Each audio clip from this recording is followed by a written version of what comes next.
Hello friends, എല്ലാ കൂട്ടുകാർക്കും ഇഷ്ടമാത്ര സീരിയലിലെ നമ്മുടെ ഇനി വരാൻ പോകുന്ന ആഴ്ചയിലെ ഫുൾ പ്രൊമോ റിവ്യൂയിലേക്ക് തന്നെ സ്വാഗതം കേട്ടോ.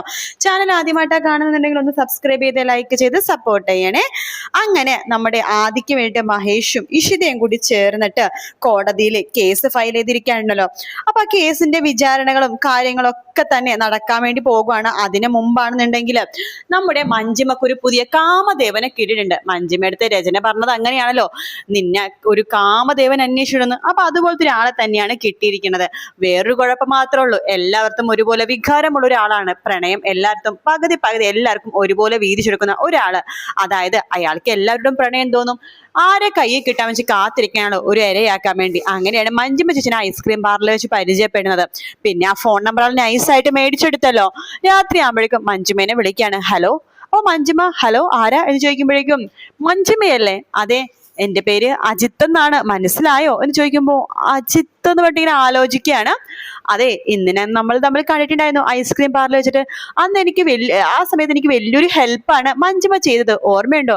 എൻ്റെ ഫോൺ കാണാതായപ്പോൾ മൊബൈലിൽ നിന്ന് വിളിച്ചിട്ട് ഫോൺ നമ്പർ അടിച്ചിട്ട് എൻ്റെ മൊബൈൽ റിങ് ചെയ്ത്, അതുകൊണ്ട് മാത്രമാണ് എനിക്ക് മൊബൈൽ കിട്ടിയേട്ടോ.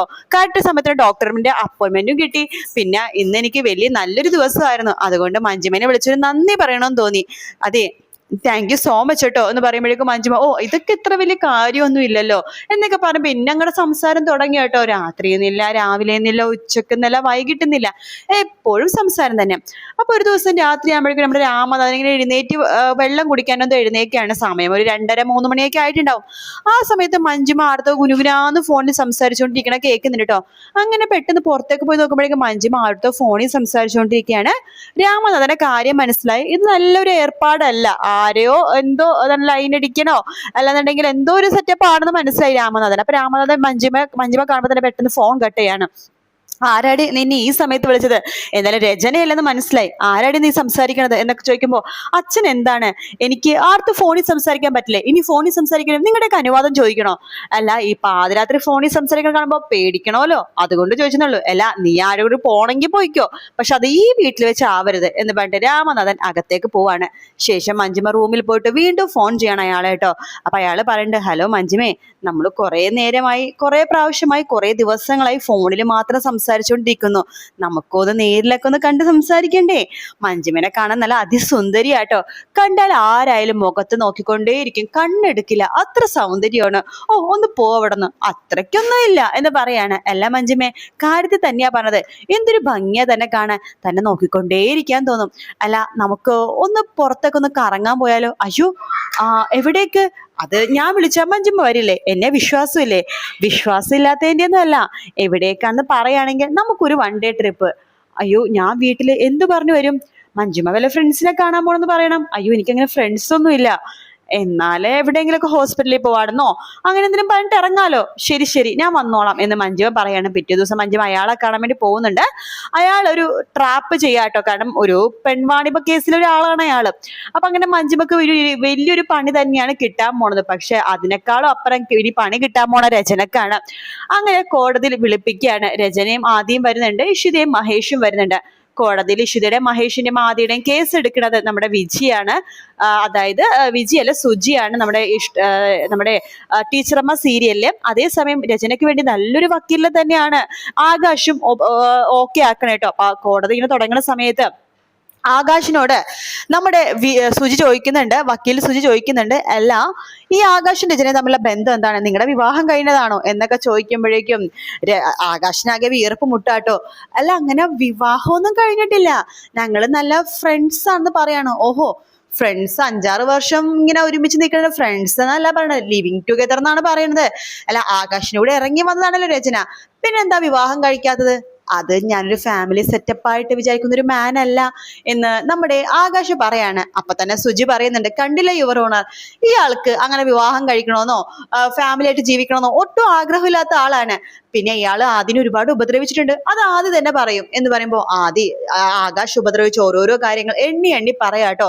റൂമിൽ വന്ന് ഉറങ്ങാൻ സമ്മതിക്കാത്തതും, ഏത് നേരവും വഴക്ക് പറയണതും, വഴക്കുണ്ടാക്കണതും, പിന്നെ നീ എന്തിനാണ് ഇവിടെ നിൽക്കണത്, നിന്റെ അച്ഛൻ്റെ കൂടെ പോയി നിന്നൂടെ, നീ എന്തിനാ ഇവിടെ നിൽക്കണത് എന്നൊക്കെ പറഞ്ഞിട്ട് എപ്പോഴും എപ്പോഴും വഴക്കുണ്ടാക്കണം, തന്നെ അപമാനിക്കണ തരത്തിൽ സംസാരിക്കണതും എല്ലാം തന്നെ പറഞ്ഞു കൊടുക്കുകയാണ്.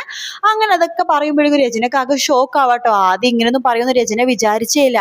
തന്റെ കൂടെ നിൽക്കുമെന്നാണ് രചന വിചാരിച്ചത്. പക്ഷെ ആദ്യം നേരെ ഓപ്പോസിറ്റ് ഇഷിതയുടെ മഹേഷിന്റെ കൂടെയാണ് നിൽക്കണേന്ന് അറിയുമ്പോഴേക്കുള്ളേ രചനയുടെ സമനില തെറ്റിപ്പോവാട്ടോ. രചനയാണെങ്കിൽ ഇവൻ വീട്ടിലേക്ക് വരട്ടെ, വെച്ചിട്ടുണ്ടെന്നൊക്കെ പറയാണ്. അങ്ങനെ സുജി നല്ല രീതിയിൽ തന്നെ കേസ് വാദിക്കുന്നുണ്ട്. ഇപ്പൊ ഏറെ കുറെയൊക്കെ മഹേഷിനും ഇഷിതക്കും ആദിനെ കിട്ടാനാണ് ചാൻസ് എന്ന രീതിയിൽ ഇങ്ങനെ ആയിക്കൊണ്ടിരിക്കുക കേട്ടോ. വീട്ടിലെത്തുന്ന രചന ആദിയുടെ മുഖത്തിൽ ഒറ്റ അടി വെച്ച് കൊടുക്കുകയാണ്. നീ എന്നെ ചതിച്ചു അല്ലേ, എന്റെ കൂടെ നിൽക്കും എന്ന് പറഞ്ഞിട്ട് നീ എന്നെ ചതിച്ചു അല്ലേ, നീ നിന്റെ ഡാഡിയുടെ കൂടെ പോകാൻ പോവാണല്ലേ, അതെ പോകാൻ പോവാണ്. ഇനി മമ്മി എന്നോട് പിടിച്ചു നിർത്താൻ വേണ്ടി നോക്കണ്ട, ഞാൻ നിൽക്കില്ല, എനിക്കിവിടെ നിൽക്കാൻ ഒരു താല്പര്യവും ഇല്ല. മോനെ ആദ്യം മമ്മിക്ക് വേറെ ആരും ഇല്ലടാ, മമ്മിക്ക് ആകാശങ്ങൾ ഉണ്ടല്ലോ.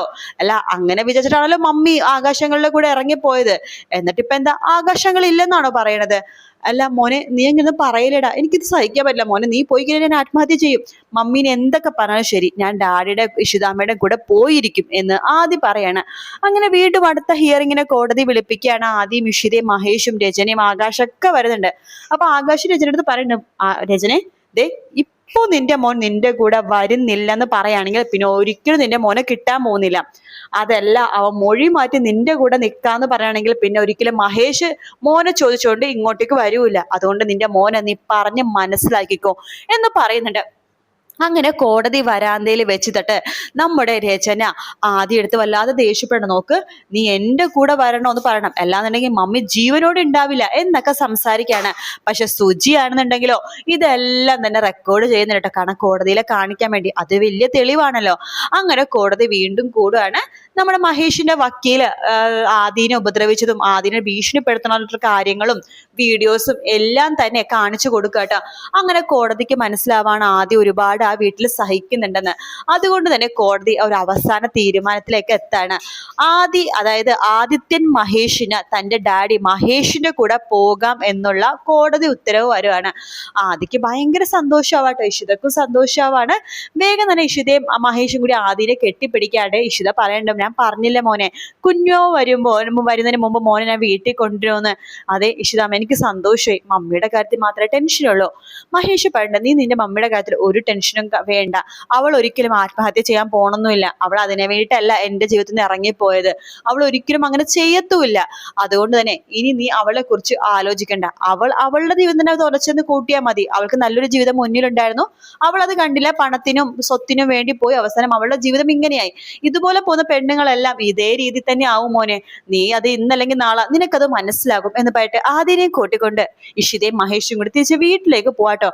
അവിടെയാണെങ്കിൽ പിന്നെ ആഘോഷത്തിന്റെ രാവാണ്, ആദ്യം തിരിച്ചു വന്നല്ലോ. അങ്ങനെ ആദ്യം തിരിച്ചു വരുമ്പോൾ മഞ്ജിമ പുറത്താവുന്ന കാര്യത്തിൽ ഒരു സംശയമില്ല. കാരണം ആദ്യം മഞ്ജിമയും കീരിയും പാമ്പും പോലെയാണല്ലോ. എന്തായാലും നല്ല നല്ല എപ്പിസോഡ്സ് ആണ് ഇനി അങ്ങോട്ട് വരാൻ പോകുന്നത് കേട്ടോ. വീഡിയോ ഇഷ്ടപ്പെടുകയാണെന്നുണ്ടെങ്കിൽ ലൈക്ക് ചെയ്യാനും സബ്സ്ക്രൈബ് ചെയ്യാനും കമന്റ് ചെയ്യാനും മറക്കല്ലേ. മറ്റൊരു വീട്ടിൽ കാണാൻ. Take care, bye bye.